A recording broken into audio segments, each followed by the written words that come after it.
My wife abandoned me during our expensive fertility treatments.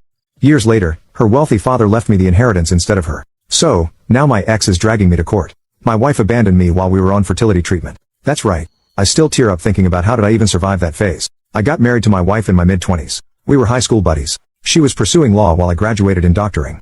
I started earning while she was still in college. Right from then, I was helping her financially. I was the one who paid for our dates and her overpriced gadgets. Though she was well off, her dad was clear that she was not going to pay a penny beyond her college tuition, rent, and food. Eva, my loser wife, used to call her dad a miser, but after getting to know her dad, I realized she was using the right technique to raise her callous daughter. But by then it was too late, and I had already showered my earnings on keeping her happy.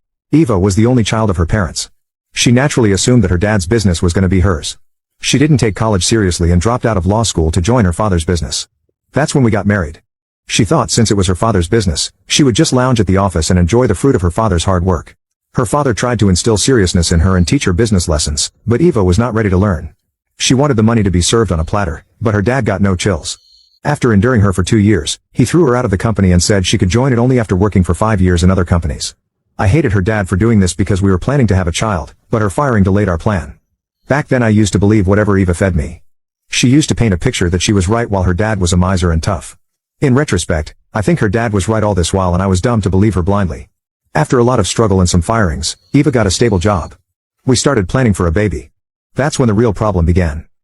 Months after months went, but we got no luck in seeing the 2 lines on the pregnancy test. After trying naturally for more than 2 years, our doctor suggested we go for ICSI.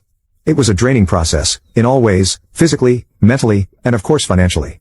Our medical bills were already over the roof in 2 years and then on top of that, opting for an ICSI was yet another challenge. We were certain of having at least one child. I should say I was adamant about having a child. Eva was not passionate like me, but didn't deny having a child. She did what she had to do to conceive.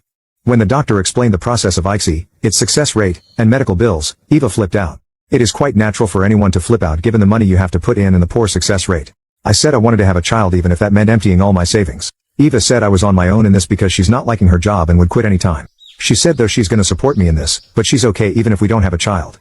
I was so blind to become a father that I didn't see any of the red flags. Thankfully, my career was going well amidst all the medical troubles in my life. You can now check if there is a part 2 by clicking share and more.